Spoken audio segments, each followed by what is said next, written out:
زمانہ قدیم میں ایک عظیم سلطنت تھی جس کا بادشاہ نہایت طاقتور، عقل مند اور دولت مند تھا۔ اس کی سلطنت میں ایک ایسا درخت تھا جسے دنیا کا واحد سونے کا سیب دینے والا درخت کہا جاتا تھا۔ روزانہ صبح جب سورج نکلتا، اس درخت پر ایک نیا سنہری سیب چمکتا۔ باغبان ہر روز سیب گنتا اور اسے شاہی خزانے میں جمع کراتا۔ ایک صبح گنتی میں ایک سیب کم نکلا۔ باغبان ہراساں ہو کر بادشاہ کے سامنے پیش ہوا۔ حضور، آج ایک سونے کا سیب غائب ہے۔ بادشاہ کی آنکھوں میں غصے کی چنگاریاں دہکنے لگیں۔ چور کو بخشا نہیں جائے گا، اس نے دہاڑتے ہوئے کہا۔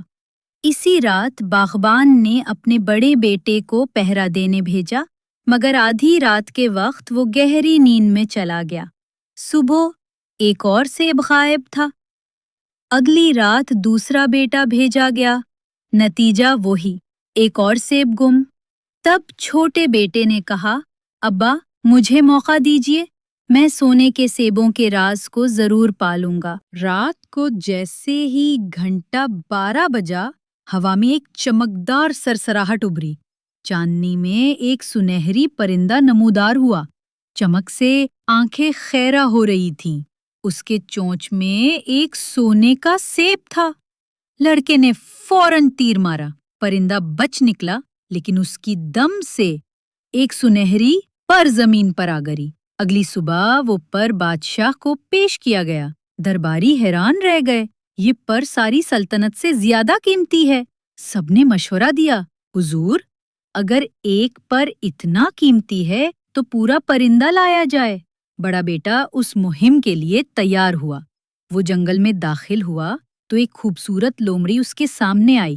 نوجوان، مجھے مت مارو، میں تمہیں نایاب مشورہ دوں گی۔ اگر تم سونے کا پرندہ چاہتے ہو تو جب تم 2 سرائے دیکھو تو خراب سرائے میں قیام کرنا۔ مگر غرور نے عقل پر پردہ ڈال دیا۔ کسے پتہ چلے گا؟ اور وہ خوشنما سرائے میں چلا گیا۔ ناچ گانے، شراب اور پرندہ ملک سب بھولا بیٹھا۔ دوسرے بیٹے کا انجام بھی کچھ مختلف نہ تھا۔ اب چھوٹے بیٹے کی باری آئی۔ ابا، آپ کا بیٹا ایک بار پھر لوٹے گا، مجھے جانے دیں۔ جنگل میں وہی لومڑی ملی۔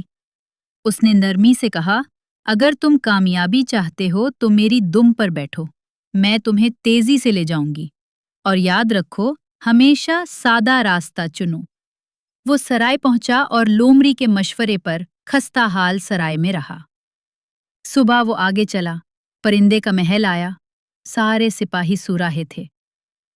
اس نے خاموشی سے اندر جا کر لکڑی کے پنجرے سے پرندہ نکالا، لیکن دل نے کہا، اتنے عظیم پرندے کے لیے یہ پنجرا نہیں، میں سنہری پنجرا لے جاتا ہوں۔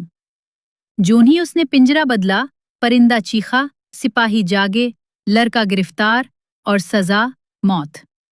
مگر بادشاہ نے کہا، اگر تم میرے لیے ہوا سے تیز دوڑنے والا سونے کا گھوڑا لاؤ تو تمہاری جان بخش دوں گا۔ لومڑی پھر ملی۔ وہ بولی، پچھلی غلطی دہرانا مت، گھوڑے کے لیے بھی سادہ کاٹھی استعمال کرنا۔ مگر پھر وہی کہانی، سنہری کاٹھی کی چمک اور خواہش، اور نتیجہ دوبارہ گرفتاری۔ پھر نئی شرط، ایک حسین شہزادی۔ لومڑی نے تیسری بار مدد کی، آدھی رات کو شہزادی کو بوسہ دینا، پر والدین سے اجازت کی ضد نہ کرنے دینا۔ لڑکا کامیاب ہوا، مگر شہزادی کی فریاد پر اجازت لینے گیا اور پکڑا گیا۔ اب شرط تھی 8 دنوں میں محل کے سامنے چٹان ہٹانا۔ لڑکا تھک کر بیٹھا، مگر لومڑی نے ایک بار پھر مدد کی۔